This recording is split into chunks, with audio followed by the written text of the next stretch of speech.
Je reprends ce micro pour cette troisième et dernière table ronde avant la projection que nous ferons tout à l'heure du film de Manuel de Oliveira, Visite ou Mémoire et Confession.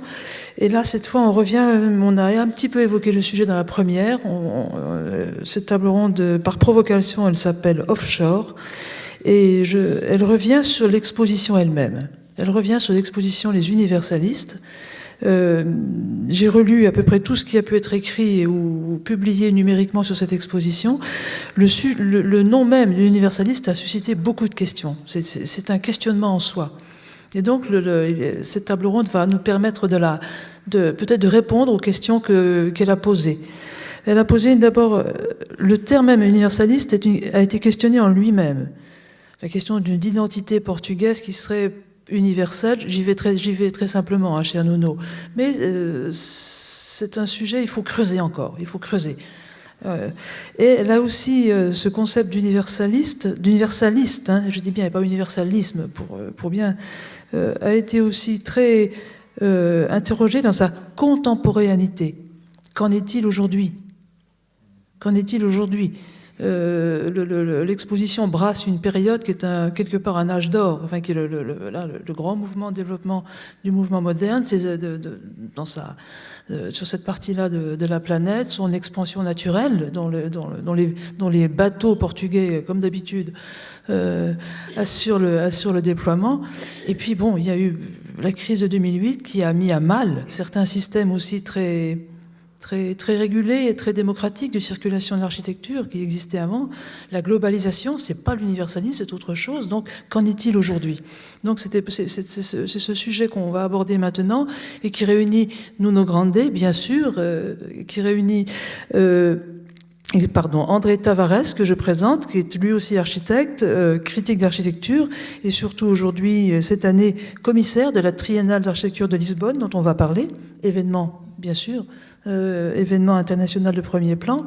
Camilo Rebbe à nouveau, parce qu'il est un migrant, parce qu'il est effectivement, ça a été abordé, tu l'as abordé très peu tout à l'heure, mais on va y revenir. L'enseignement que tu pratiques dans de nombreux pays européens est une forme de dissémination. Et donc le Jean-Philippe Hugron que je vous présente et que je présente aussi bien sûr, même s'il est plus connu par le public français que par vous, qui n'est pas architecte, nobody's perfect, mais qui est rédacteur en chef du Courrier d'architecture, qui n'est pas la plume la moins acide de la place de Paris et qui reprend nos questionnements. Voilà donc un petit peu le corpus d'expertise qui est rassemblé autour de cette table. Mais entre le moment où nous avons construit cette table ronde, cher Nuno, et aujourd'hui, il y a eu la Biennale de Venise, qui s'est donc ouverte la semaine dernière. Et il y a eu le pavillon du Portugal, c'est-à-dire l'exposition dont, comme par hasard, tu es commissaire, comme par hasard, autour et avec les travaux d'Alvaro Siza sur la Giudecca. Et je dois dire que peut-être cette exposition qui a impressionné beaucoup de gens, et je suis d'ailleurs contente que Jean-Philippe Hugron ait pu la voir aussi, puisqu'on va en parler, elle répond en partie aux deux questions, quelque part. Donc peut-être peut-on commencer par reparler de cette exposition, de ce très très récente, que je vous invite à aller voir à Venise, faite avec et autour des travaux d'Alvaro Siza. Si vous voulez bien présenter la présentation donc, de Nuno Grande sur le Siza. Après, on peut revenir sur le thème de l'universalisme. Bien sûr. Eh bien, l'exposition à Venise s'appelle Neighborhood, voisinage ou quartier. Il y a les deux sens en anglais, non ? Où Alvaro rencontre Aldo. C'était quand même un hommage aussi à la rencontre entre la culture architecturale portugaise et la culture architecturale italienne, surtout sur Aldo Rossi. On a déjà parlé aujourd'hui comment Rossi était aussi quelqu'un assez important pour la culture architecturale, surtout au sud de l'Europe, et comment ses dessins, c'était une architecture qui était découverte surtout sur ces dessins. Comment ces dessins sont devenus presque un mythe pour les architectes. Eh bien, on y va très, très rapidement. Le grand problème de cette exposition commence par une question pratique. Portugal n'a pas un pavillon aux Giardini de Venise. Et je dis heureusement, parce que, à mon avis, les Giardini de Venise sont devenus un peu un parc thématique. Ça veut dire que cette idée de pavillon national, c'est une vision un peu 19e siècle, un pavillon national où on montre la meilleure architecture qu'un pays peut montrer, en combat avec le pavillon qui est en face de notre pays, c'est quelque chose qu'on peut s'interroger aujourd'hui si ça a aucun sens. Et peut-être on pourrait mélanger tout. Je dis tout le temps, si jamais je suis invité pour être le commissaire général de Venise, j'obligerai la France à organiser l'exposition au pavillon de l'Angleterre et l'Angleterre au pavillon de l'Allemagne. Parce que comme ça, on pourrait quand même nous réfléchir sur cette idée d'Europe et sur cette idée de compétition entre pays. Et je dis heureusement que Portugal n'a pas un pavillon parce que ça nous oblige tous les 2 années, non, presque tous les années, mais avec les arts c'est plus facile parce qu'ils ont beaucoup d'argent, ils peuvent louer les systèmes d'art au Portugal, c'est plus riche que l'architectural. Ça veut dire qu'ils peuvent louer des palais. Mais on ne pouvait pas louer des palais, on n'avait pas de l'argent pour le faire.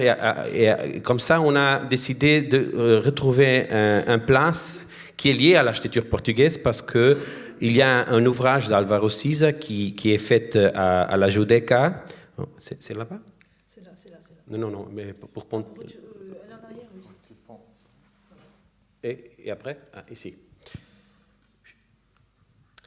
Il y a dans l'île de la Judeca, il y a un ouvrage de Siza qui est commencé par un concours qu'il a gagné dans les années 80. Et c'était un concours organisé avec la collaboration et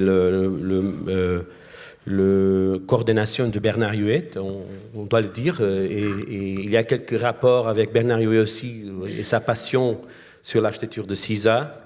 Et dans cette île, il y a le quartier que Siza a gardé pour lui-même parce qu'après le concours, beaucoup d'architectes ont participé dans la construction de cette zone d'habitation sociale. Alors Siza, il avait l'édifice. Ici, on voit l'édifice de Rossi et de Aimonino, et il y aura un 4e partie dessinée par Raphaël Moneo. Et je peux expliquer un peu plus le plan, mais ce qui est important, c'est que l'île de Judeca est l'île où on peut encore retrouver les vrais Vénisiens. Ils disent ça, non? Parce que c'est une île ouvrière, encore très engagée à la gauche et qui fait toujours le combat contre les aspirations plus de droite de la mairie de Venise. Et cette île ouvrière a été découverte, a été décrite par ce livre très intéressant de Egle Renata Trincanato. C'était une professeure à l'école de Venise dans les années 40. Elle a écrit ce livre sur cette Venise mineure. Ça veut dire une Venise pas faite de grands palais et de grandes églises, mais la Judeca, ou la Venise faite de l'habitation ouvrière. Et c'est ça que Siza a découvert dans son projet. Il a lu le livre, il a, comme il fait tout le temps, il a évoqué cette Venise mineure dans ce projet très, très plat, très, très, très simple, de maisons très petites c'est l'habitation sociale. Le social, oui. Mais comme toujours, dans le détail, il essaie de faire des changements, des petits trucs qui contrastent avec la simplicité et surtout sur la répétition typologique qu'il cherche aussi à Aldo Rossi. Ici, on peut voir comment cette simplicité, cette répétition marche. Et ça, sont les dessins de concours qu'il a fait, l'île de Judeca, dessinée il renforce un peu le cadastre ancien des vieux maisons, le rapport entre le canal et la lagune, et comme ça, il fait un peu une répétition typomorphologique où la place de Campo de Marte, c'est presque l'unique exception, et autre là-bas qui n'était pas construit. Alors, sur le plan, il a gagné le concours, mais il a décidé, avec les autorités de Venise, d'inviter les autres 3 architectes qui étaient nommés sur le concours pour travailler aussi dans le même endroit. Et comme ça, c'est l'édifice qui était attribué à Rossi et Aimonino. Ils ont fait le projet ensemble, même si on voit la partie de Rossi assez différente de celle de Aimonino. Le L de Sisa, ça c'est construit et ça est encore pas construit. L'ouvrage a été arrêté à cause d'une faille de l'entrepreneur, une faille économique. Comment on dit Une faillite. Faillite économique de l'entrepreneur. Ici, ça, c'est l'édifice de Moneo qui, on espère que heureusement ça peut marcher, parce qu'après qu'on a décidé de mettre le pavillon ici, beaucoup de choses ont arrivé, beaucoup de négociations ont commencé avec la municipalité et ils sont maintenant intéressés à terminer finalement ce projet. Comme vous voyez, il y a 30 ans les gens attendent que ça marche. Alors, ça sont les dessins de Aldo Rossi pour le même concours. On peut voir qu'il y a des rapports entre les idées de Sisa et ceux de Rossi, l'idée de faire une place plus formelle, le cadastre et le rythme typomorphologique, c'est un peu pareil, même si le langage c'est complètement différent. Ça veut dire que le rapport entre Sisa et Rossi, c'est surtout un rapport conceptuel et c'est surtout sur la passion qu'on peut voir sur l'architecture de la città, non? Comment réinterpréter la ville où on travaille d'une façon pas mimétique, mais qui peut évoquer les rapports entre public et privé, entre mémoire et collectif, entre artefacts urbains et espaces publics. Alors, toutes les choses que le livre de Rossi décrit et que Sisa réinterprète de son façon. Il dit toujours que ce livre était vraiment important dans sa carrière, pas pour copier Rossi, il est un contemporain de Rossi, mais pour comprendre ce que Rossi voulait dire dans les entrelignes de son texte. C'est pour ça que je dis que Sisa, c'est le plus rossien des non-rossiens, des architectes non-rossiens. Eh bien, il y a beaucoup de rapports entre Sisa et Rossi. Ils étaient ensemble à Bogota en 82. Ils étaient ensemble en 76, dans la première fois que Sisa a été à la Biennale de Venise. Ici, on peut voir la discussion Europa et America, où Paul Shemetov, Henri Chiriani, Venturi, Scott Brown, James Sterling, Peter Eisman et d'autres, Hans Hollein, et le hippie Sisa là-bas.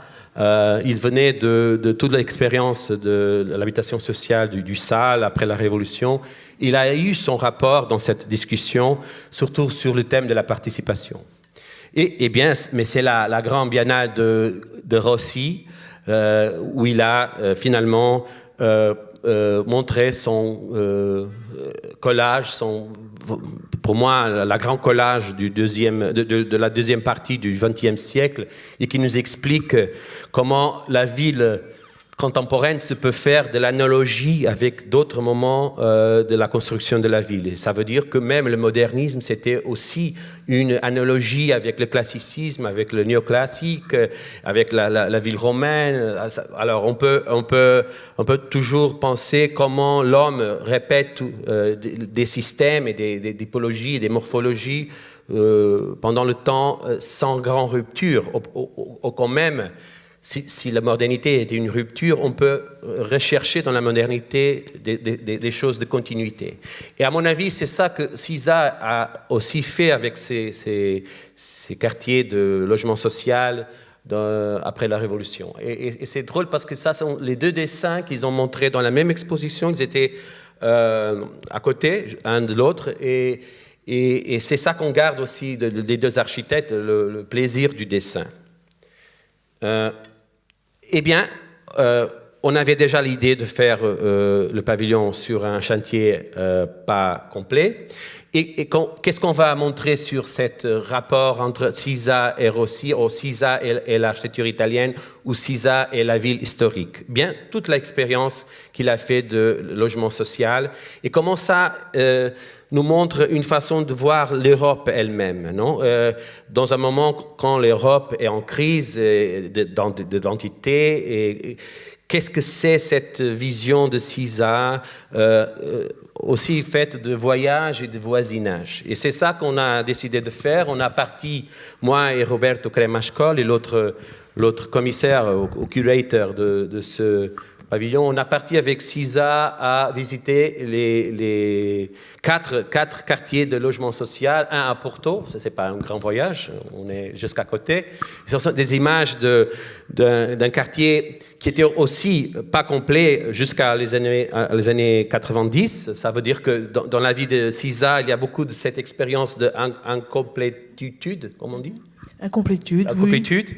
Et Bossa, c'était un peu le même. Finalement, elle a été finalisée aussi par des rapports avec le marché et avec des problèmes de gentrification qu'on discute beaucoup à Porto. C'est aussi un problème que les grands architectes ont aujourd'hui, non? Les quartiers qu'ils ont dessinés pour les ouvriers. Qu'est-ce que sont les ouvriers aujourd'hui? Qui sont les ouvriers? Et ça, c'est plein de nouveaux ouvriers, des jeunes qui gagnent 1 000 € et qui habitent dans ces quartiers, des designers, des architectes au début de carrière, et d'autres personnes qui vivent jusqu'à côté avec les premiers habitants de les années révolutionnaires portugais. Alors, on a visité ça, les gens ont bien reçu Cisa comme si c'était un membre de sa famille. Ils ont lui offert toutes sortes de gâteaux et de café, du thé. Et on a fait des photos avec les voisins parce qu'on voudrait vraiment montrer à Venise qui étaient les gens qui habitaient dans ces quartiers. Il a connu aussi cette gentrification, ce processus de gentrification. Il n'a pas aucun problème avec ce problème. Il dit j'aime bien ce quartier parce qu'il est interculturel, intersocial et intergénérationnel. Et ça ne devient pas tous les jours à tous les quartiers. Hein. C'est même un laboratoire d'expérience très intéressant à comprendre. Après, on est parti à Venise, à Giudecca, au local du crime, et vous pouvez voir comment l'édifice incomplet, c'est maintenant. Et il a visité aussi le rapport, c'est une belle rue où nous voyons le rapport entre l'édifice de Cisa et l'édifice de Rossi. Il a visité les voisins, un peu plus âgés, parce que ça, c'était des maisons qui étaient distribuées par des âgés au premier moment. Mais aussi des dames qui l'ont reçu avec toutes sortes de nourriture. Il a bien mangé dans ce voyage qu'on a fait. Après, Schildelswijk, en Laï. Ça, c'est un quartier très intéressant. Il est très bien conservé, mais c'est aussi un quartier ghettoisé. Et parce que Cisa, il a travaillé dans les années 80 dans ce quartier avec plusieurs voisins hollandais et aussi marocains de la Turquie, du Suriname. Et il a fait des discussions avec l'échelle 1 par 1, avec des prototypes des maisons. Et finalement, il a essayé de faire une typologie qui sert aussi à les familles islamiques, où une porte glissante peut diviser l'espace intime de la maison de l'espace sociale. Et ça veut dire que, parce qu'il était une exigence les familles turques, par exemple, que pendant le ramadan, les femmes seraient cachées, ne seraient pas montrées à les amis qui viennent chez le mari, chez le père. Et lui, il a dit, je ne veux pas faire une maison pour les Turcs, une maison pour les Hollandais, je veux faire une maison qui soit utile pour les deux cultures et pour les deux religions. Je ne veux pas faire une deuxième discrimination. Et on peut voir comment ça marche aujourd'hui. C'est encore très intéressant de voir comme les familles utilisent les maisons et comment les enfants aussi utilisent les maisons. Et comment ça lui a permis de comprendre que finalement son idée était correcte.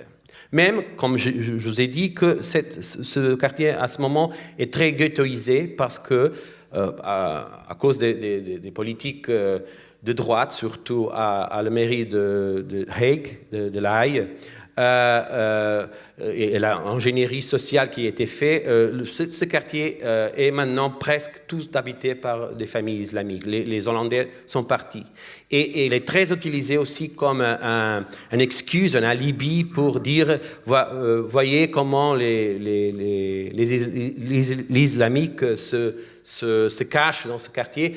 Le quartier est nommé le triangle de la charia. Ça veut dire que ça intéresse aussi beaucoup à les partis plus extrême droite de dire que ça c'est le point où le terrorisme commence en Hollande. Et c'est pas vrai. On a été là-bas et on a bien vécu avec les voisins.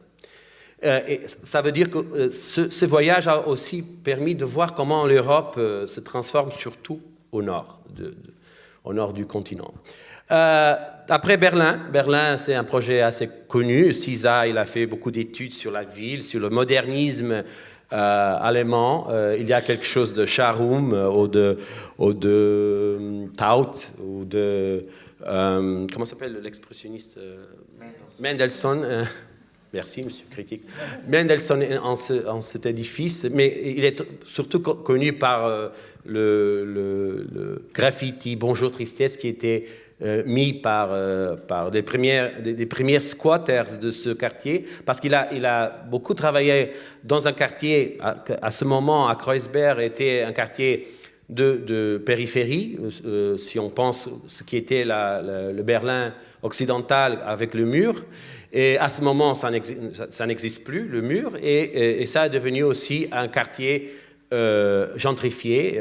L'édifice était acheté par un consortium autrichien qui va tout reménager, tout repeindre, il va construire une piscine au toit pour faire des nouvelles, pour avoir des nouveaux voisins. Mais quand même, lui a compris que son édifice, après tout ce temps, continue à avoir une fonction de lecture, de réinterprétation de ce qu'est un coin dans un quartier allemand de Berlin, prussien presque, on pourrait dire. Et le projet finalement du pavillon, c'était d'occuper l'intérieur de l'ouvrage, utiliser cette palissade extérieure où les gens du quartier s'exprimaient avec ses propres graffitis, et emmener cette palissade à l'intérieur pour couvrir les fenêtres et faire des projections sur les voyages, des photos, des dessins et surtout des films qui nous montrent un peu cette expérience de voyage. On a fait une première discussion avec les voisins à la Judéca pour expliquer ce qu'on voulait faire. La moitié des personnes présentes ont dit c'est bien que vous venez parce que comme ça tout le monde qui vient à la Biennale va découvrir la Judéca. L'autre moitié disait nous ne voulons pas cet pavillon ici parce que la Biennale de Venise est un événement bourgeois et nous ne voulons pas ce genre de tourisme ici. Alors c'était très intéressant de voir comment le conflit est encore très présent dans l'île. Et finalement, la mise en place du pavillon, on a couvert l'édifice. L'ouvrage va recommencer après l'exposition. C'est une conquête qu'on a réussi, et pour moi, c'est le plus important. On a mis tous les photos des voisins qu'on a visités. On a eu le premier visitant, cette petite Batman qui se promène sur la Giudecca. Et c'est très drôle de voir souvent comme la même dame qui est dans la photo se promène dans la rue. Ça veut dire que les voisins ont compris finalement que Cisa travaillait pour d'autres voisins, d'autres cultures, d'autres géographies, d'autres religions, et comment il est vraiment un architecte universaliste. Ça veut dire qu'il a un rapport ouvert avec toutes les cultures et que, à mon avis, c'est un vrai Européen dans le sens démocratique du terme. Et alors, c'est ça l'inauguration. On a, comme j'ai dit, mis à l'intérieur les graffitis des voisins. On a utilisé aussi un peu cette esthétique du graffiti et du stencil pour annoncer les zones de l'exposition, la table où on voit les rapports entre Cisa et Aldo Rossi, et après tous les quartiers avec des petites maquettes, avec des matériaux très simples. On n'avait pas beaucoup d'argent. Les panneaux sont mis comme s'ils étaient arrivés 5 minutes avant, et on peut voir qu'il y a encore d'autres graffitis à l'intérieur qui étaient faits par des jeunes qui ont entré dans le chantier pendant qu'il était arrêté. Et comme ça, c'est en même temps un squatting d'un ouvrage, un squatting, je veux dire, très légal. On a fait beaucoup de projets, on a demandé beaucoup de règles. Et on a été imposé par beaucoup de gens pour ouvrir cet endroit, mais quand même, l'esthétique de squatting est encore là.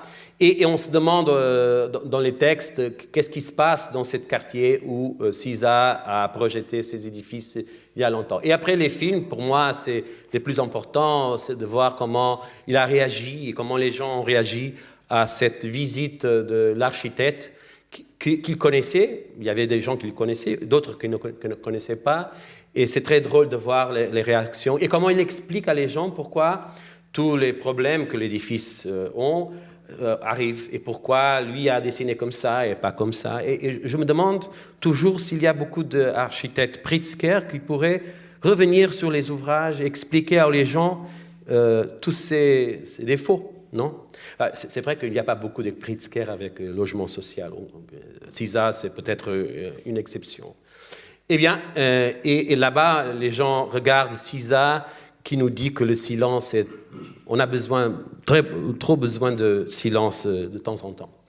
Et bien, finalement, on a fait une fête à l'extérieur parce que le vernissage était pour eux, pour les voisins. On a fait un tavolata, un vrai tavolata avec de la pasta et du vin, et on a bien passé avec eux.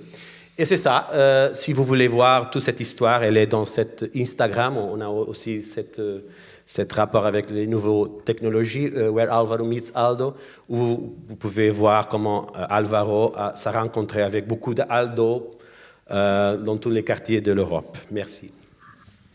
Merci.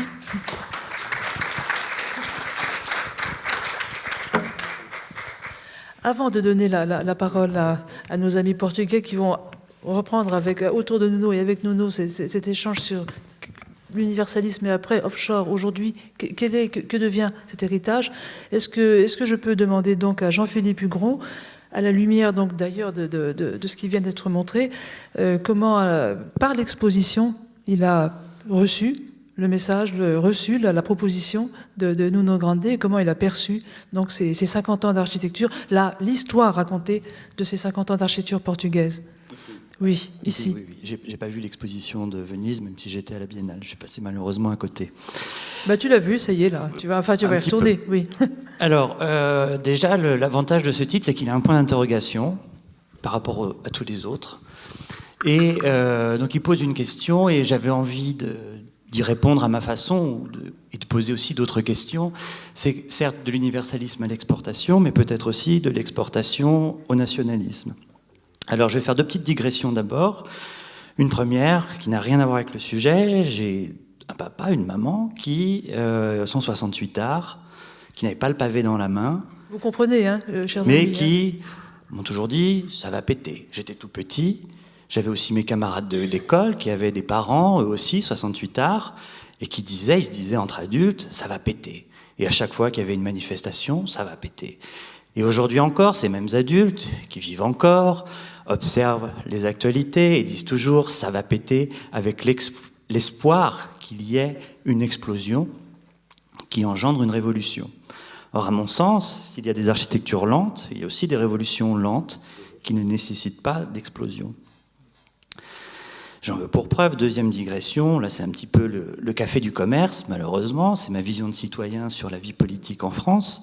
Quand on regarde les idées politiques telles qu'elles évoluent, on voit une extrême droite qui est jugée d'être un tract communiste, on voit une droite centriste qui fantasme de devenir une droite dure, et une gauche qui se réclame de Jaurès, qui luttait contre les clochers, qui finit par défendre des signes religieux. Donc dans le monde des idées, on voit ce basculement, ce mouvement de rotation qui existe, et je trouve que cette exposition illustre très bien ce basculement et cette révolution lente d'un point de vue des idées. J'en veux pour preuve aussi une vidéo qui est très intéressante, qui est présentée dans l'exposition, où Jean-Louis Cohen évoque, et là je trouve que c'est très malin dans l'exposition, de ne pas partir de l'explosion, à savoir la révolution des œillets, mais d'aller un petit peu plus en amont. Et donc il y a cette vidéo où Jean-Louis Cohen parle et évoque cette commande qui était passée par le pouvoir salazariste au syndicat des architectes pour étudier l'architecture populaire, pour étudier l'architecture vernaculaire, et l'ambition de ce projet-là était de définir une architecture nationale. Les architectes qui ont reçu cette commande, de ce que j'ai compris, vous me corrigez bien entendu, ont, eh bien, à partir de ce travail-là, il y a eu l'avènement du modernisme au Portugal. C'est-à-dire, au même titre que dans les années 20, les architectes allemands construisaient leurs Siedlungen en s'inspirant des architectures vernaculaires méditerranéennes, les architectes portugais, en étudiant les formes populaires d'habitat, ont fondé leur modernité, leur modernisme. Et donc, j'ai compris ça à travers cette exposition, et étant journaliste, j'ai eu la chance d'assister à une conférence de presse assez intimiste. On était quelques journalistes, une dizaine tout au plus, et en face de nous, 5 monstres sacrés de l'architecture portugaise, dont Álvaro Siza et Souto de Moura. Et une question est revenue, plus ou moins explicitement, plus ou moins insidieusement, qui était « mais qu'est-ce que l'architecture portugaise ?» Et ces 5 architectes sont presque restés un peu muets, bouche bée, et il y avait... Alors soit ils ne savent pas ce qu'est l'architecture portugaise, ce dont je doute, mais il y avait peut-être un malaise dans le fait de répondre à cette question-là, puisque cette génération qui est issue de ce travail de recherche, de cette modernité, cette commande du pouvoir salazariste, où grosso modo, j'ai employé l'expression architecture nationale, mais grosso modo c'était une architecture portugaise, se retrouve 50 ans plus tard à devoir définir ce qu'est une architecture portugaise. Donc c'est la boucle est bouclée, la révolution lente est faite, et bon, à voir, et pour moi, donc c'est analyser pourquoi ce titre, pourquoi ce sous-titre, et comme vous le disiez au début, ce titre universaliste pose une question. Et à mon sens, il est une sorte de cache-sexe, ça cache un peu quelque chose d'un peu honteux, qui est le sous-titre, 50 ans d'architecture portugaise. Alors pourquoi ne pas avoir dit 50 ans d'architecture portugaise et mettre architecture au pluriel et portugaise au pluriel? Pourquoi ne pas avoir dit 50 ans d'architecture au Portugal? À ce moment-là, vous m'auriez répondu, oui, mais on présente des projets en France et dans les colonies. À ce moment-là, pourquoi pas l'architecture depuis le Portugal? Ça, ce sont des questions qu'on se pose. Non, vous avez affirmé architecture portugaise au singulier. Alors maintenant, mon analyse, c'est qu'on est dans un monde où l'architecture doit s'exporter, où chaque pays promeut sa spécificité, ou tente de promouvoir sa spécificité ou ses propres qualités. L'industrie automobile allemande revendique sa qualité à coups de slogans publicitaires en langue allemande, ce qui est assez exceptionnel. En France, on revendique le Made in France ou la French Touch en langue anglaise, mais bon, c'est quand même la spécificité locale qui est revendiquée, la spécificité nationale. Et cette exposition finit par faire la même chose et promeut une architecture portugaise, et j'ai envie d'aller encore un peu plus loin, promeut des produits portugais. C'est-à-dire que, là c'est un autre point, une autre interrogation, c'est que cette exposition présente de façon très fine l'évolution de l'architecture portugaise pendant un demi-siècle, présente des projets très engagés dans les premières décennies, des projets d'habitat, de logements sociaux, d'ensemble de quartiers, et finit par développer des projets tous aussi sublimes les uns que les autres, mais qui sont des musées, des médiathèques, des plateformes des arts, Bon, c'est un peu le gadget de l'architecture et c'est le joujou des politiques, tout ça. Ce sont des programmes très intéressants, très beaux, mais qui sont très peu fréquentés par les citadins et les citoyens, ou en tout cas beaucoup moins que ne peut l'être un logement dans une vie. Et donc, je trouve que cette exposition finit par vendre un produit, vendre une architecture étiquetée portugaise, et boucle la boucle de ce que je voulais dire, donc de cette révolution. Du questionnement. Et d'un retour du nationalisme ou d'une question nationale qui revient sur le tapis. Est-ce qu'on peut imaginer que chacun de vous, bien sûr Nuno le premier, mais que chacun de vous, à sa façon, de là où il est, avant de parler plus en détail de la triennale, là où il est, réponde aux questions que pose Jean-Philippe Hugron? Oui, Jean-Philippe, merci pour ta critique. Je l'avais lu déjà dans ton article. Et tu parlais aussi d'une nostalgie portugaise. C'est bien que, je pense que c'est la première fois qu'on montre 50 ans d'architecture portugaise à Paris depuis longtemps.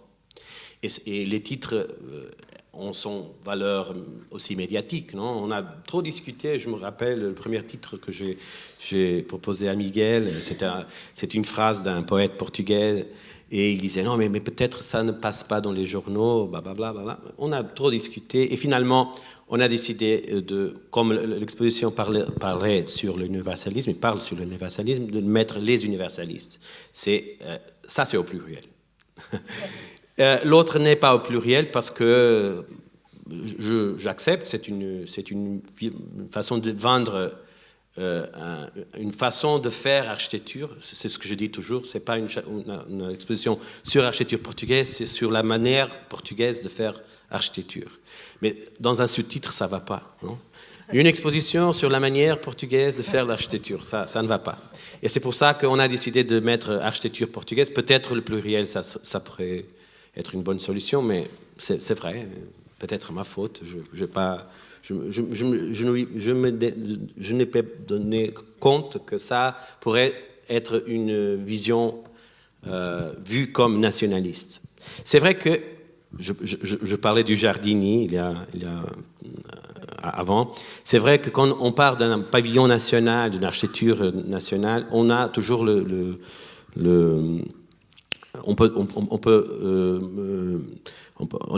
a le risque de vendre cette idée de nation, une chose que pour nous les Portugais c'était toujours un problème, non? Qu'est-ce que sont les Portugais? Les Portugais, l'idée de nation c'est une idée française surtout, non? La nation, la République, les républicains, et pour nous notre condition c'est toujours de nous interroger, mais qu'est-ce que sont les Portugais? Et c'est vrai que nous n'avons pas certitude. Hein. C'est toujours, on a trop discuté ça pendant le 19e siècle à cause des colonies en Afrique et avec une dispute avec les Anglais. Après, dans le 20e siècle, à cause de la dictature, que voulait imposer une vision portugaise, d'une culture portugaise, d'une architecture portugaise. Et c'est vrai qu'on a toujours essayé d'échapper de cette question. Peut-être nous sommes à ce moment moins complexés et moins obligés d'avoir une architecture portugaise. C'est pour ça qu'on a plus à l'aise de dire architecture portugaise. Je sais pas, je fais des blagues, hein, parce que tu as un peu de raison, c'est vrai. Oui, les sous-titres sont toujours dangereux. Mais revenons au titre. Vous écrivez toujours les universalistes avec U majeur, et je dis toujours oui, je veux les U mineurs. Oui. Je confirme, oui. Il y a eu beaucoup de corrections d'auteurs. Oui. Et c'est vrai que les universalistes, c'est un titre défiant un peu, parce que nous sommes dans le pays qui a inventé l'universalisme de les Lumières, non, de l'illuminisme, l'idée d'une vision universelle sur la culture, la grande culture. Non, si on revient on peut revenir aussi à Malraux, non? La grande culture, les grands ouvrages, et surtout avant la France comme le centre de cette exportation d'une culture européenne universelle.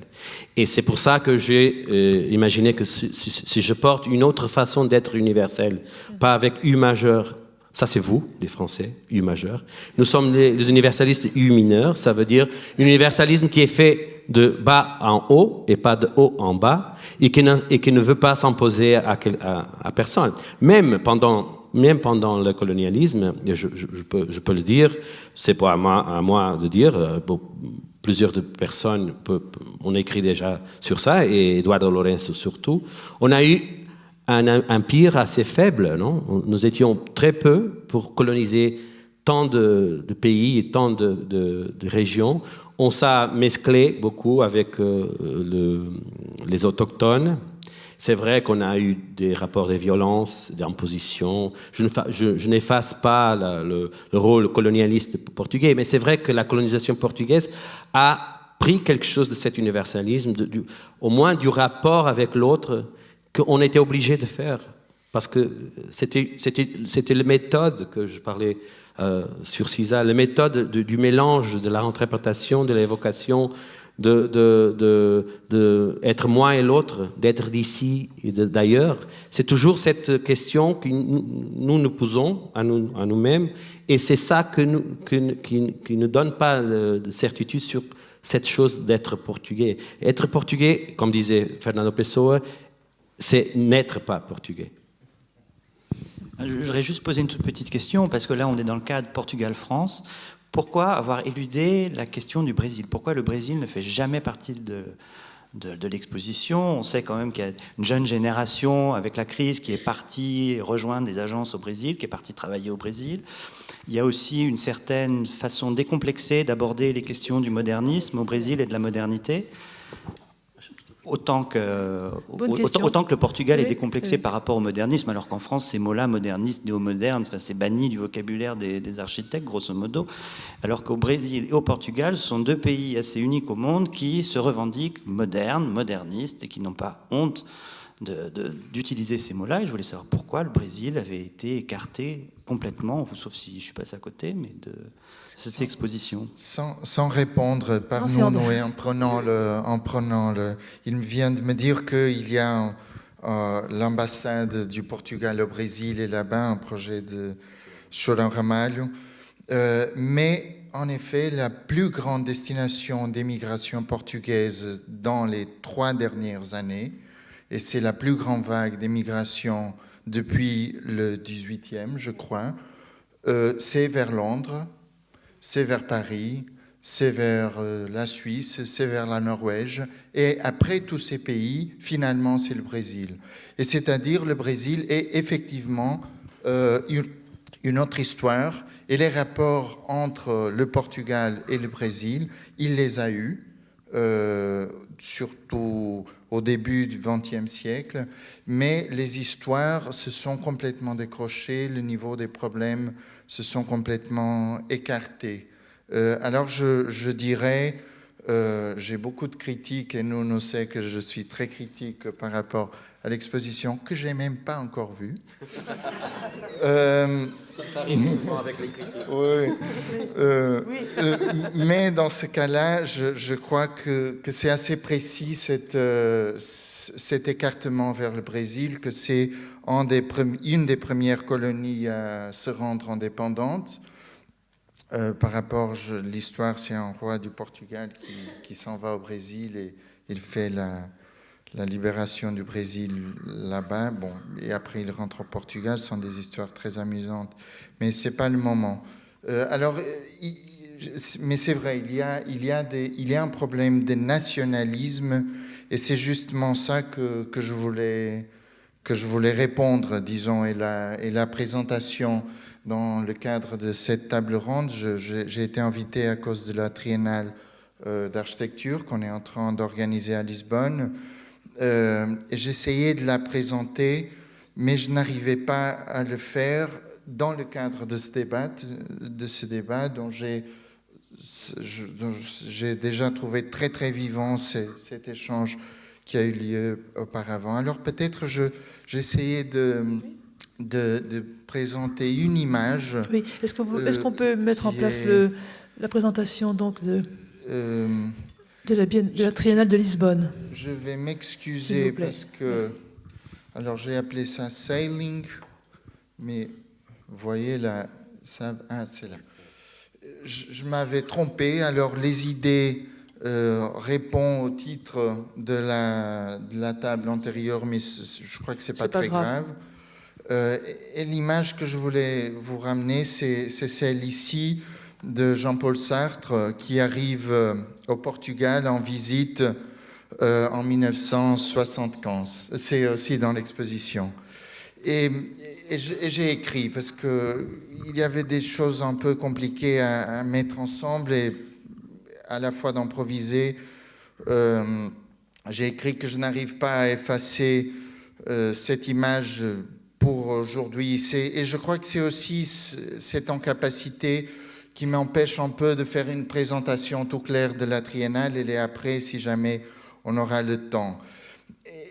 Est-ce que ça a un regard parallèle à celui qu'aujourd'hui on essaye de poser sur l'architecture portugaise, être en France en train de regarder le Portugal, je ne sais pas. Bon, l'hypothèse est une scène portugaise globalisée, transdisciplinaire et assez intrigante. Est-ce que nous sommes en train de constater et débattre les caractéristiques de son existence ou bien de les mettre en cause?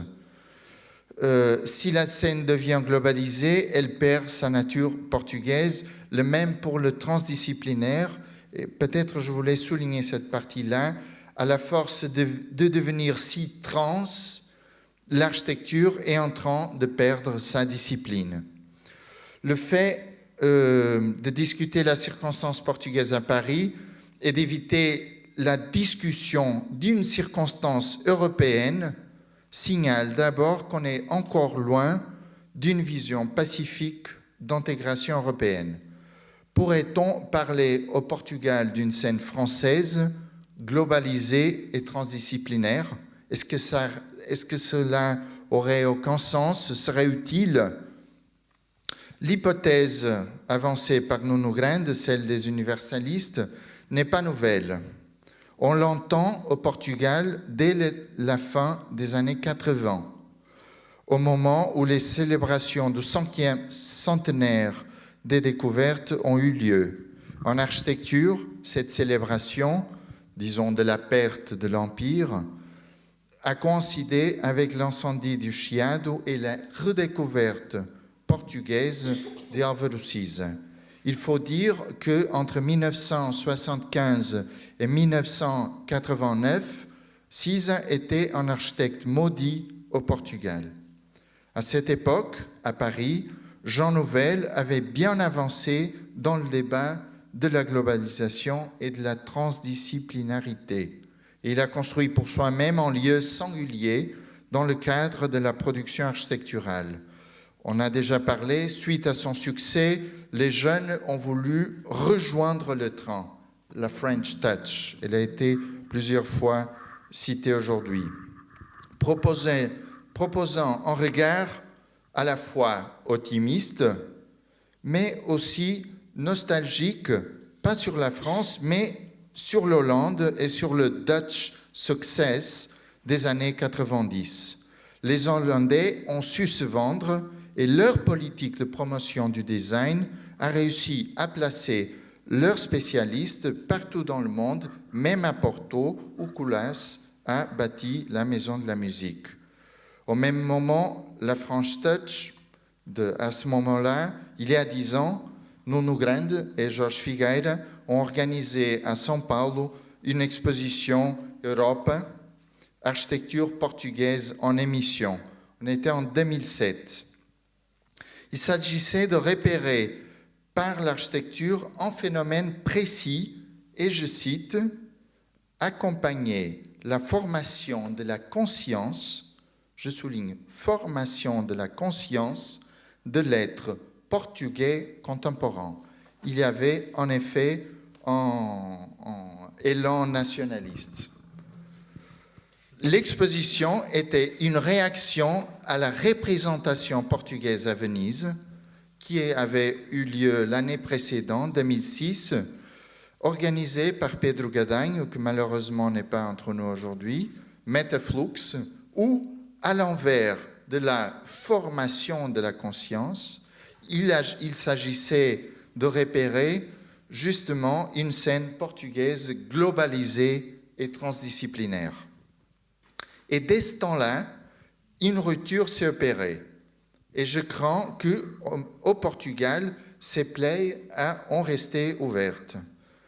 L'idée d'une fondation disciplinaire solide, institutionnelle, représentée par la triade Távora, Cisa, Soto de Moura. Oui, c'est bien une triade. Versus l'hypothèse d'un monde nouveau. Les deux arguments envisageaient l'optimisme d'un Portuguese Touch, trouver une position possible pour diffuser une production ancrée sur les marchés locaux parmi des clients et des réseaux internationaux, voire européens. Mais bien de choses sont changées les 10 dernières années. Pour le Portugal, la crise a représenté une conscience bien dure de l'intégration européenne. On ne peut pas oublier ce qu'on est en train de discuter, c'est l'Europe. Et les 10 dernières années ont été bien en contraste, au moins pour nous, mais je crois aussi pour la France, avec l'espoir et les bénéfices qu'on a eu les premiers 20 ans pour le Portugal, qui s'était déjà loin pour la France. Entre 1986 et 2006, le moment de ces expositions Portuguese Touch, le pays a éprouvé des pas de géant. Il a aussi vu étendre ses principales structures productives. Son économie a été transformée essentiellement dans une plateforme de circulation d'argent, une économie de services prête à servir aussi de marché pour les grandes marques européennes. Nos autoroutes se sont remplies de Peugeot et de Renault, voire des Audi et des BMW. Le marché immobilier s'est thermiquement protégé par Dow ou Knauf.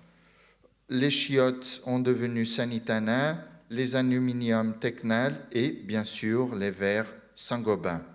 C'est un discours nationaliste. Oui, c'est vrai. Mais je ne veux pas vanter les qualités du cadre économique et productif du Portugal des années 80. C'était un chaos misérable qui essayait de récupérer d'une économie coloniale complètement dépassée, qui a été installée aux années 30 de 1900 et qui a survécu anachroniquement jusqu'à la fin des années 70 et en très mauvais état. Mais la politique européenne a changé brutalement après 2008. Et aujourd'hui, on souffre les conséquences de ce changement sans avoir les outils politiques ou culturels pour en faire face. Je souligne, en tant qu'architecte, on n'a pas les outils politiques ou culturels pour faire face à ces changements des dernières années. La seule chose que semble possible aujourd'hui est l'industrie du tourisme. Et on connaît l'histoire de l'industrie du tourisme. Alors, est-ce qu'on sera condamné à la rénovation du patrimoine historique pour satisfaire la clientèle des Airbnb fournis low cost par Ryanair? J'en sais rien. Ce que je sais, c'est que je ne crois pas ni à glorification d'overseas, ni au mythe intergénérationnel, Távora, Cisa, Soto de Moura. Qui sera le prochain grand mystère célébré par cette exposition, soit U minuscule, U majuscule, quoi que ce soit. D'abord, parce que le parcours de Cizin a dû s'éloigner des angoisses nationalistes, comme tu l'as bien souligné, de Tavourin, pour que Cizin puisse devenir lui-même. Et surtout, pour se rendre utile à la refondation, et tout le discours de Cizin a été pointé pour la refondation du Portugal aux années 70. Refondation, malheureusement, à mon avis, complètement ratée. J'ai une énorme admiration par le parcours de Cizin et je dois avouer que cela n'est pas le cas pour sa réception critique qui a peine à dépasser quelques idées reçues. Mais il faut aussi noter que l'ancrage de Souto de Moura à cette triade est plutôt amical et familial que méthodologique ou pratique ou même effective. On l'a vu cet après-midi aussi. Et surtout parce que cette séquence dite naturelle efface plutôt que démontre leurs efforts, celui de Cisa ou de Souto de Moura et même de Tavourin, intellectuels, pour réinventer une architecture efficace face à leurs défis. On reconnaît, alors, peut-on, qu'est-ce qu'on fait aujourd'hui? Qu'est-ce qui se passe? Et il y a une croyance que j'ai, c'est qu'il faut recentrer l'architecture dans l'industrie de la construction. Il faut repenser les connexions complexes et le potentiel social de l'architecture par le biais de sa matière, de sa construction, de sa technique, de son histoire même. Cela permettra un recentrage du savoir disciplinaire capable de répondre à des commandes et surtout à des enjeux complexes. C'est assez impressionnant les dynamiques récentes et engagées pour déplacer le débat du côté des questions, le débat de l'architecture, pas du côté de la réponse architecturale, telle que l'a fait Cizin, mais du côté des questions. Plusieurs disent que le problème ou la solution n'est pas dans la réponse des architectes, mais dans les questions qu'ils posent, dans les questions que les autorités posent ou les populations posent à l'architecture. Cette dynamique, qui est très très présente au Portugal et très fructueuse, est complètement absente de cette exposition et de cette table ronde. Mais cette dynamique reflète aussi une plus grande perméabilité intellectuelle qu'on expérimente aujourd'hui et que les générations antérieures n'ont pas réussi à conquérir face aux problèmes qu'on fait face aujourd'hui. Par contre, ce déplacement radical de la position de l'architecture semble rendre à l'architecture vulnérable à la technocratie des grosses boîtes anonymes. Il faut réclamer pour les architectes le savoir-faire de l'architecture face aux enjeux du quotidien. Et bon, c'est avec cette angoisse, je dirais, qu'on a préparé et conçu la triennale de Lisbonne où ces enjeux ne seront plus nationalistes, j'espère, non plus ce biais assez, je dirais, tourné vers le passé, mais on essaiera de faire face aux défis qu'on a à présent aujourd'hui. En tout cas, nulle part mieux que Paris pour avoir ce débat, ou en octobre prochain à Lisbonne, qui c'est à Londres, à Oslo, à Venise, partout en Europe ou dans le monde. Est-ce que tu peux nous présenter le projet triennal? Je crois qu'il y a quelques images que tu as apportées. Oui, il y a quelques images que j'ai prises. Je vais très très vite. Ça a pris un peu plus de temps de ce que je m'attendais. Mais la triennale, qui d'abord a comme nom la forme de la forme, j'aime beaucoup cette affiche parce qu'on ne voit plus son nom Et ce n'était pas notre objectif, faire une triennale pour discuter la forme ou la participation ou quoi que ce soit. Le titre, c'est plutôt une excuse pour débattre l'architecture. Et finalement, on l'organise en 4 expositions centrales. Une qui s'appelle La forme de la forme, organisée autour d'une construction nouvelle menée par des architectes belges, états-uniens et portugais, avec des contenus et avec un dialogue très fort avec un couple d'architectes italiens basés à Paris, qui d'ailleurs sont entre nous, Microcities. L'exposition Building Sites qui s'adresse au chantier, et on pourrait dire comment les formes, elles peuvent être dépouillées, elles deviennent enjeu social par le biais de la construction, et l'impact social très immense que l'architecture a par le biais des décisions de projets que deviennent chantiers, et finalement une exposition autour des villes, The World in Our Eyes, qui regarde la représentation de la ville, l'usage des produits de l'architecture et comment, disons, cette représentation nourrit elle-même la pensée architecturale.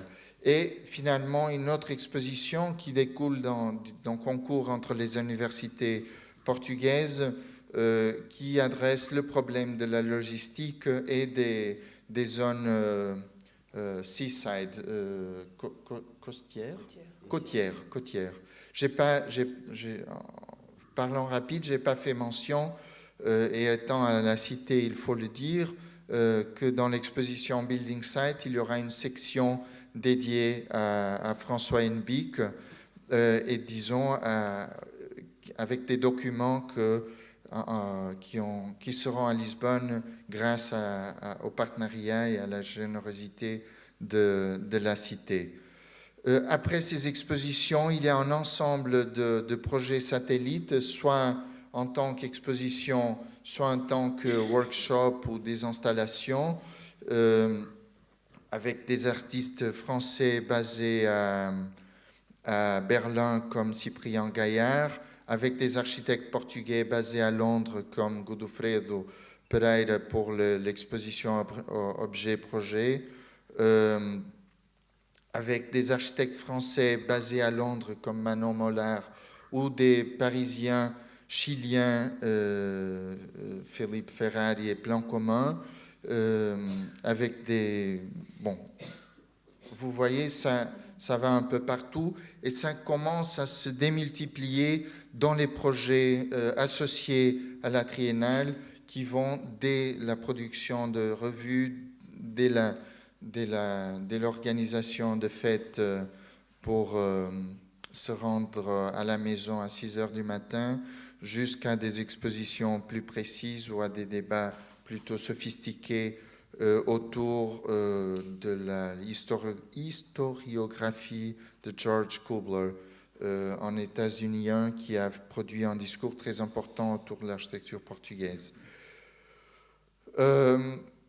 Alors finalement, c'est une présentation vraiment très très rapide, mais pour dire que notre idée c'est de construire un réseau de débats et on aura 3 semaines qui auront une plus grande intensité d'événements et de choses qui se passeront et des gens qui seront invités à être à Lisbonne, soit pour l'ouverture de la plus grande part de ces expositions entre le 5 et le 9 octobre, soit pour les fermer parce qu'il faut tout casser à la fin, et ça on le fera entre le 7 et le 11 décembre, soit au moment d'une série de conférences 17, en réalité le 15, 17, 18, 19 novembre. Alors vous êtes tous les invités pour continuer cette discussion aussi à Lisbonne l'automne prochain. Je propose de donner d'abord à Nuno un droit de réponse avant de demander ensuite à Camille Rebello de répondre aux questions posées par Jean-Philippe Hugron comme architecte et comme enseignant aussi. Mais peut-être d'abord un droit de réponse à Nuno. Bien, très rapidement.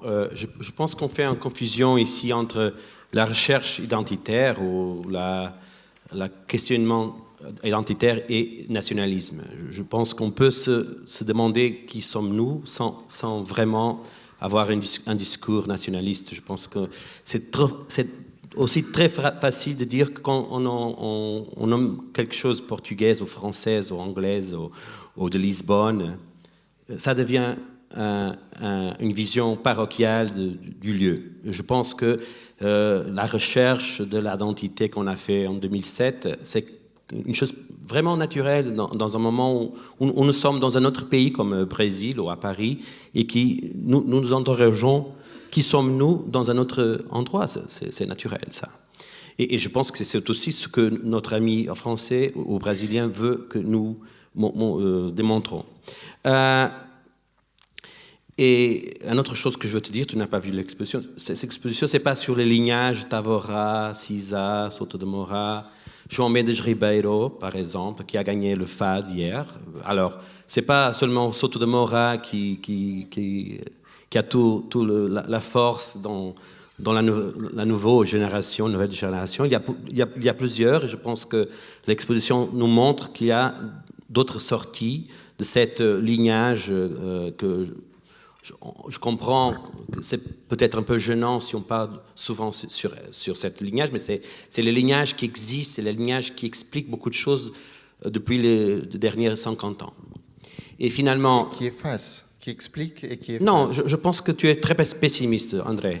Je dis toujours Cisa et Eduardo Soto de Moura sont des moteurs de recherche de l'architecture portugaise. Ils ne sèchent pas l'architecture portugaise, ils ouvrent la curiosité du monde à l'architecture portugaise.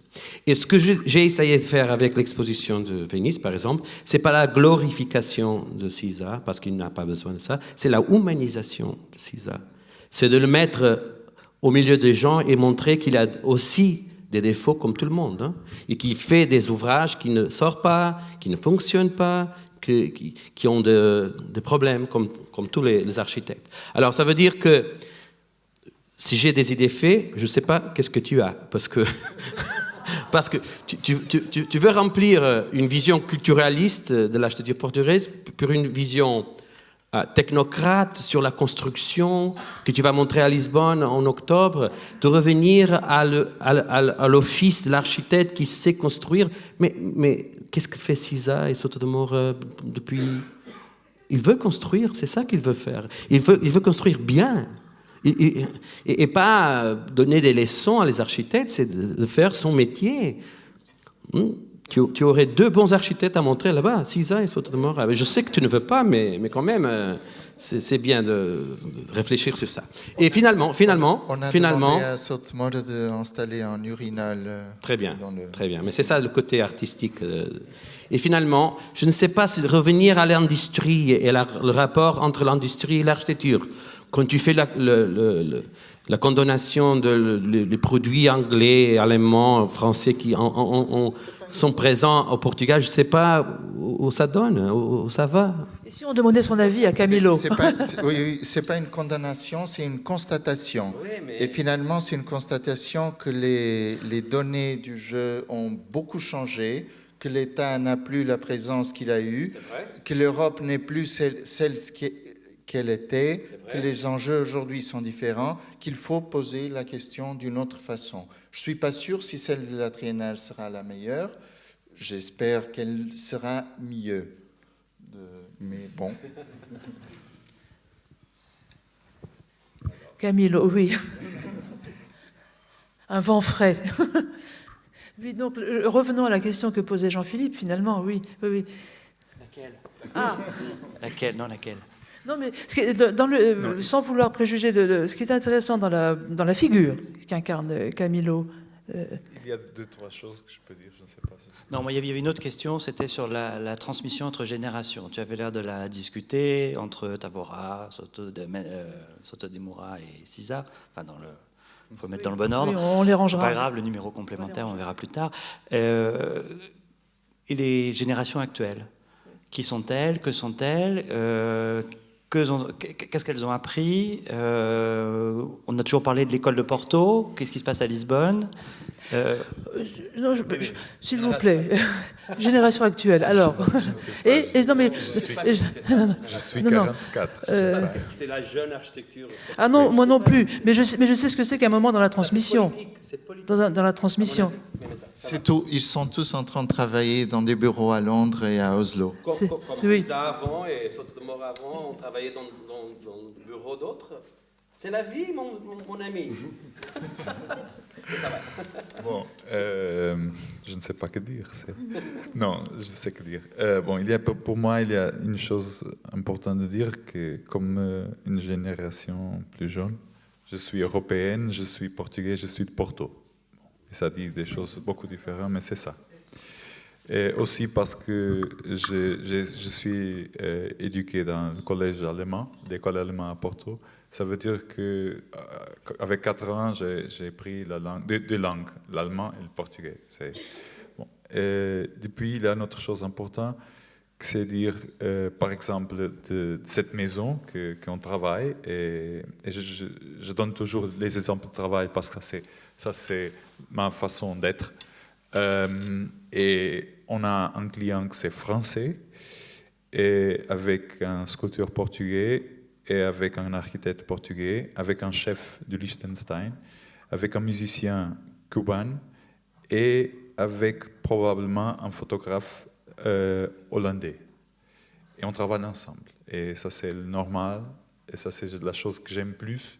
Et je pense que ça, c'est une façon aussi d'être européen au portugais, au Porto. Ça, c'est transversal. Je pense que nous sommes comme ça, d'une certaine façon, et il faut qu'on cultive ça à l'Europe. C'est vraiment, on ne demande pas, demain l'Euro commence, le football. J'aime beaucoup le football, et on ne demande pas à le numéro 11 s'il va exporter quelque chose au numéro 2. Ça, c'est une équipe, travaille ensemble, toutes jouent ensemble, et toutes produisent des choses importantes. Si ils vont cahier. Bon. Depuis, il y a une autre question pour moi que c'est très important, c'est la question de l'identité. Je pense que l'héritage plus important de César et de Sotomayor, à mon avis et pour moi, c'est ils ont travaillé, ils ont découvert sa identité individuelle et collective. Et ma recherche, c'est la même. Et je pense, ce que je fais avec mes étudiants, je demande pour lui de trouver sa identité. C'est un travail très long. Des amis comme par exemple Ângelo de Souza, l'artiste, m'a dit une fois, je suis 70 et je n'ai encore... J'ai 70 ans. Oui, enfin, je suis en recherche. I didn't find my identity yet. Je cherche toujours, c'est ça. Et je pense que cette question de l'identité, encore une fois, c'est une identité de l'âge de l'étudiant, c'est une identité d'un moment, nous sommes au XXe siècle, c'est une identité d'espace, de contexte, et je pense que ça c'est le plus important, encore une fois pour moi, de trouver. C'est pour ça, par exemple, que je laisse mes étudiants suisses ou italiens ou des autres côtés où j'étais professeur, je ne parle pas de Porto, c'est différent. Mais les autres écoles européennes, je laisse les élèves choisir le programme, je laisse les élèves choisir l'endroit, je laisse les élèves travailler seuls ou ensemble. C'est très intéressant de voir les élèves qui travaillent, par exemple, un japonais avec un italien et avec un français, par exemple. Et avec les résultats très intéressants, toujours en recherche, la recherche de cette identité individuelle, collective, et de découvrir un endroit. Et, par exemple, nous on a dit, si j'étais commissaire pour la Biennale de Venise, j'ai changé les pavillons, et pour moi, je donnais quelques règles. Ça veut dire que les personnes peuvent faire des projets, si vous voulez, ensemble. Ça peut être, par exemple, très intéressant de voir la Suisse travailler avec la France, l'Italie et l'Allemagne comme une expérience biennale. Ou la France et le Portugal, par exemple, ou des autres comme les Italiens et les Espagnols, ensemble. Et avec un droit libre. Par exemple, qu'est-ce qu'on peut faire avec Saint-Marc, par exemple, une île naturelle sans bâtiment à côté dans l'archipel de Venise. Et je pense que ça nous donne beaucoup de possibilités et c'est ça que j'espère pour le futur. Oui. Mais tu as expliqué ta démarche d'enseignant à Mendrisio et à Lausanne, et tu dis c'est différent à Porto. Tu ne fais pas la même chose. Pourquoi? Oui, parce qu'à Porto, c'est tout contre ça. C'est tout le programme est le même toutes les années. Les modèles sont blanches en carton plate. Le programme est complètement fermé et l'étudiant n'a aucune possibilité de faire le choix. Et ça ne marche pas. Parce que l'identité se fait quand on peut choisir. Si on ne choisit pas, il n'y a pas, on n'est pas prêt pour découvrir. C'est ça. Avant de conclure cette table ronde, est-ce que vous avez des questions? Est-ce qu'il y a des questions à poser à nos amis, à d'autres intervenants qui sont là encore? Parce que là, on est quand même dans un sujet qui... on est au cœur du... Mais tu peux aussi avoir une question, Nounou. Tu peux poser une question à Camilo, à Jean-Philippe, ou Jean-Philippe peut poser la dernière question, puis il est assez doué pour les questions. J'aimerais bien savoir qu'est-ce que c'est une jeune architecture. Parce que, à mon avis, l'idée de... Je ne sais pas, mais enfin bon, Alvaro Siza est quand même déjà bien installé depuis un moment. C'est une question un jeune architecte, c'est celui qui vient de s'installer, qui commence à construire. C'est une question d'installation, alors. Non. Pas d'installation, mais de construction. Non, je plaisante. On est toujours jeune, mais bon. Mais la question, c'est que, à mon avis, la jeunesse et l'idée d'une politique de jeunesse, on sait que ça vient de 68. L'idée que la jeunesse est quelque chose qu'on doit protéger, c'est une question politique. C'est pas une question disciplinaire. C'est pas une question disciplinaire. L'architecture, elle est bonne ou pas. Ça n'importe pas si on est jeune ou si on est vieux. Et je dis tout le temps à tout le monde, Siza est plus jeune que tous les jeunes que je connais, tous mes élèves, par exemple. Il est plus jeune dans la façon qu'il regarde l'architecture et comment il fait l'architecture. C'est pas l'unique, mais je pense que l'idée que la jeunesse, c'est un titre ou un degré pour faire la discrimination positive en architecture, je pense que ça peut donner beaucoup d'erreurs. Alors, ok, je suis d'accord, 100% d'accord, je vais changer d'adjectif, je vais dire la nouvelle génération. Et qu'est-ce que c'est nouveau? Ah bah je sais pas. Oh bah c'est nouveau et non, ils n'étaient pas là il y a 10 ans, 20 ans. La question qu'on se pose, c'est la transmission. Comment la discipline Non mais d'une part il y a la transmission et d'autre part quand je vois Erez Mateus par exemple qui pour moi incarne la nouvelle génération, ces nouveaux architectes qui arrivent dont on parle de plus en plus depuis quelques années seulement, quel est leur apport au discours sur l'architecture, quelles sont leurs préoccupations. Par exemple, je suis allé à la Biennale de Venise et j'étais extrêmement surpris de voir Erez Mateus présenté dans l'exposition centrale d'Alejandro Aravena, qui est très engagé politiquement, socialement, et il y a une... Pardon ? Est-il ? À ce moment, Aravena ? Aravena ? De quoi ? Tu crois qu'il est vraiment engagé avec les problèmes sociaux à ce moment ? Non, je suis très critique. Non, je suis très critique sur le sujet. Ça, c'est un autre débat. Mais bon, en tout cas, il affiche un engagement politique, il affiche un engagement social. Vrai, pas vrai, je sais pas, mais il affiche son agenda. Il l'affiche. Et l'ambition de la Biennale, c'est cette ambition politique et sociale qui est affichée. Vrai, enfin, ça marche, ça fonctionne pas. C'est vrai, c'est pas vrai. Autre débat. La réponse d'Erez Mateus au sein de cette exposition centrale est une réponse esthétique, plastique, avec des volumes. C'est magnifique, mais alors ça ne dit strictement rien. C'est le désert total au niveau du discours. Et c'est quoi la faute? C'est du commissaire ou de l'architecte invité? Les deux. Les deux. Il y en a un qui ne répond pas au sujet et l'autre qui invite quelqu'un qui ne veut pas répondre. Donc voilà, moi, je me retrouve face à cette installation d'Erez Mateus qu'ont les jeunes, nouveaux, ces architectes qui émergent, appelons-les comme on veut, qu'ont-ils à dire? Oui, c'est la question qu'on se pose. Oui. Non, je sais pas. J'étais beaucoup critiqué parce que tous les architectes qui sont dans l'exposition, sont plus âgés que 50 ans. Et ce que je dis toujours, c'est que pour moi, la jeunesse, ce n'est pas un titre. Hein, et pour moi, ils sont des architectes qui ont donné des preuves en plusieurs ouvrages, 2, 3, 4 ouvrages, qu'ils ont quelque chose à dire, qu'ils ont une méthode que je reconnais dans cette 50 ans d'expérience, de discussion, réflexion. Et c'est pour ça que, à mon avis, quand on a 50 ans, on est peut-être jeune en architecture. C'est une discipline de genre mature. Il faut une maturité. Il faut une maturité dans le sens que tu disais de construire, expérimenter, faillir, recommencer. C'est une profession qu'on doit souffrir dans le bon sens de la question.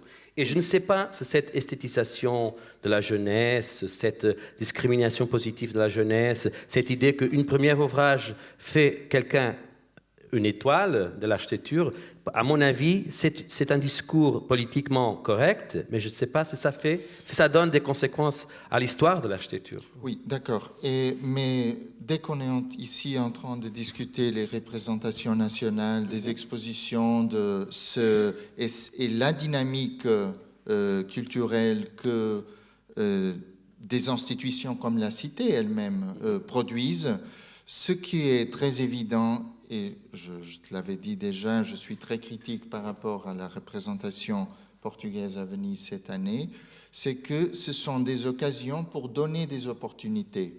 C'est-à-dire le fait de CISA être dans la rencontre Europe-Amérique en 1976, ça a été très très important pour CISA, pour sa carrière, pour son travail, et il a eu l'opportunité d'y être.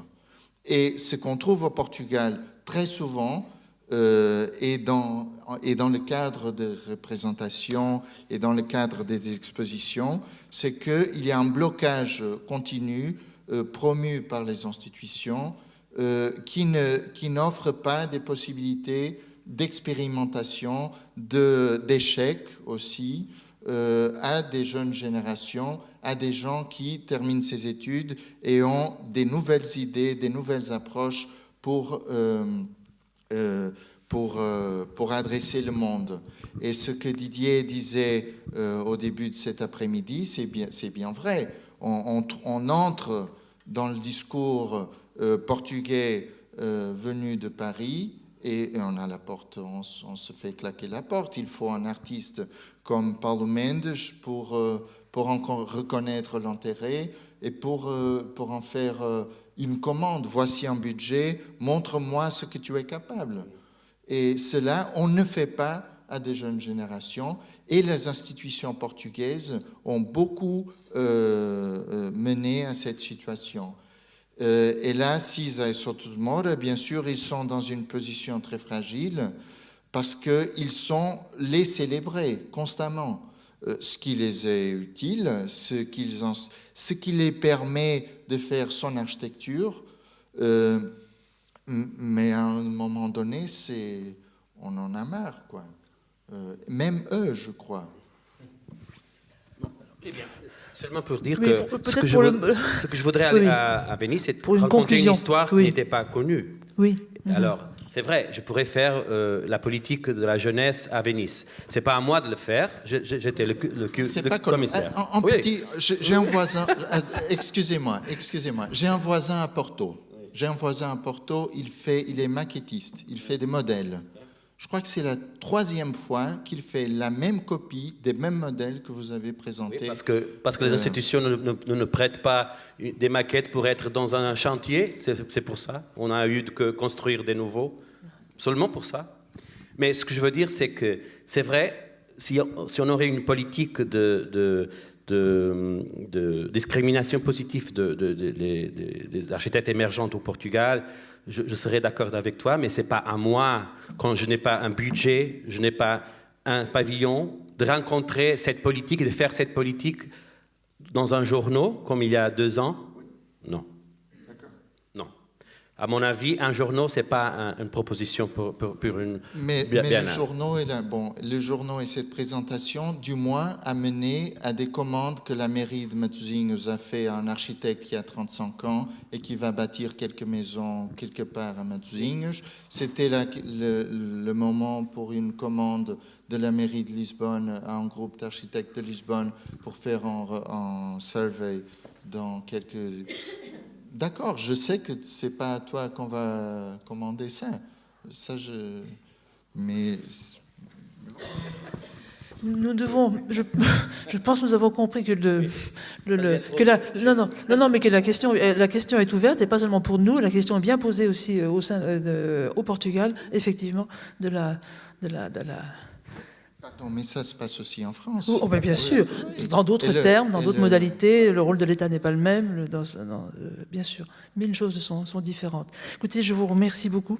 Je pense que cet échange a quand même extrêmement bien prolongé effectivement les propositions de l'exposition. Et merci, oui.